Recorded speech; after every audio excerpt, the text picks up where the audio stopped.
Hey everyone, and welcome to The Explainer. Today, we are jumping right into a really big one in material science.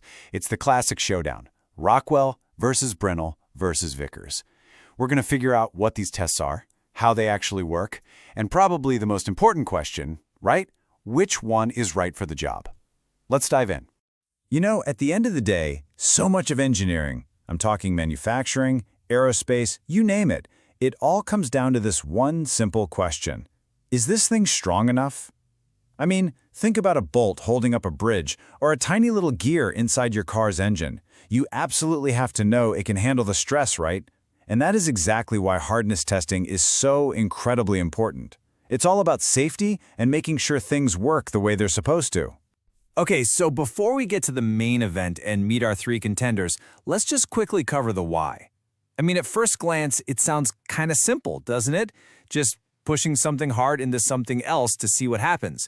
But the reason we do it is fundamental. It's all about being able to predict how a material is going to perform out in the real world. So what is hardness testing really?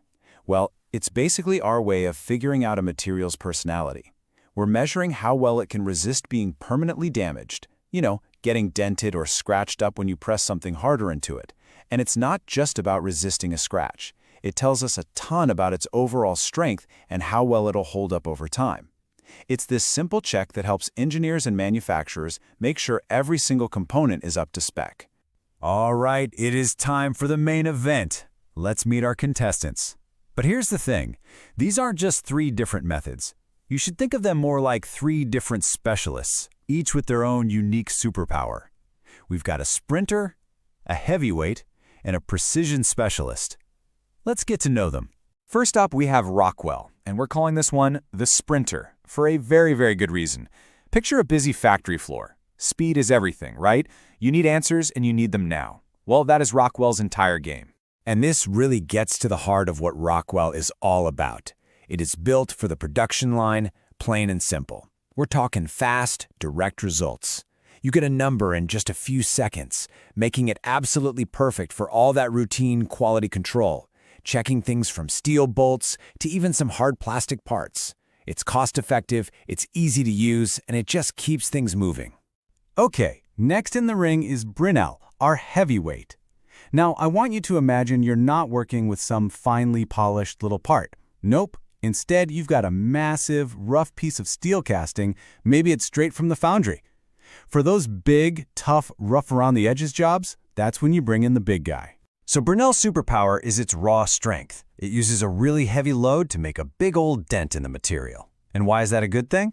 Well, because a big dent gives you a fantastic average reading of the hardness over a larger area. This makes it perfect for materials that aren't perfectly uniform, like castings and forgings. The only trade-off? It's a bit slower, because an operator actually has to use a scope to measure the size of that mark to figure out the hardness value.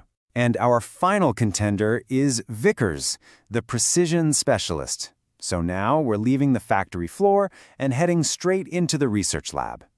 This is for when the job is delicate, the sample is tiny, and every single micron matters. This is where Vickers shines. It is the master of micromeasurement. Yeah, everything about the Vickers test is just dialed in for maximum accuracy. It uses this tiny little diamond pyramid to make a mark so small you literally need a high-powered microscope to precisely measure it. This is the test you use for super thin coatings, for foils, or even when you're checking the hardness of something brittle like a ceramic without shattering it. It's the scientist's choice for sure. Okay, so we've met the whole crew. Now let's put them all side by side and see how their methods and their tools really differ. This is where we get into the nitty-gritty details. This chart really lays it all out, doesn't it? Look at the first huge distinction. What are we actually measuring? Rockwell is the odd one out. It measures the depth of the mark. The other two, Brinell and Vickers, they measure the size of the mark. And that one difference explains so much. It's why Vickers needs a perfectly polished surface. You can't measure a microscopic indentation if the surface is all scratched up. But Brinell, with its bigger mark, it can handle a little bit of roughness, no problem. And this right here, this is exactly why we call Rockwell the sprinter. The process is just so incredibly direct. You apply a little bit of force, then the main force, and then the machine just measures the difference in depth. That's it.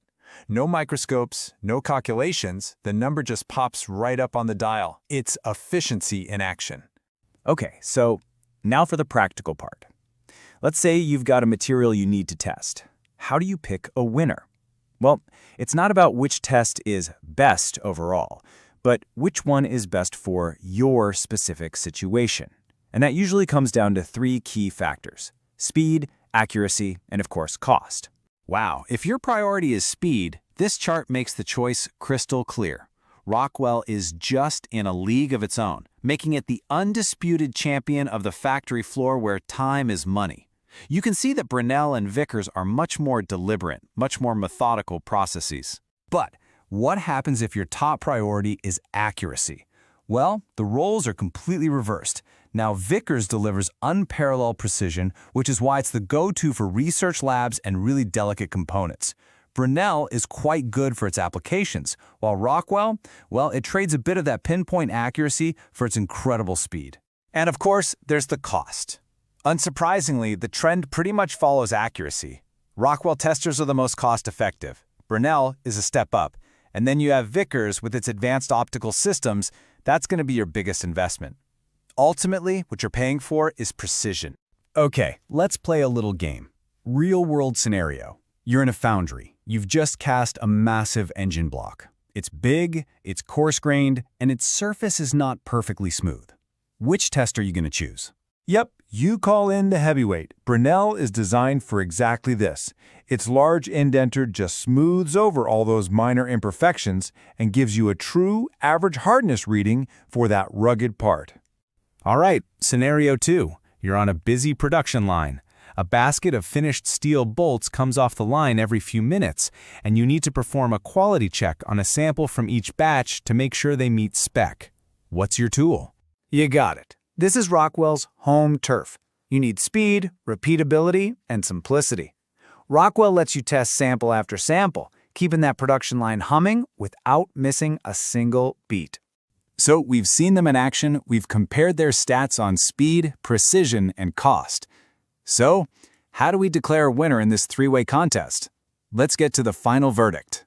So what's the verdict? Well, in the end, there is no single winner. The best test is always the one that fits your material, your budget, and your need for speed or precision. It's about choosing the right specialist for the job. So we're going to leave you with this thought. Now that you know the contenders, look around at the metal and plastic objects in your world. Think about how they were made and what properties they need to have. Which test would you use? Thanks for joining us on The Explainer.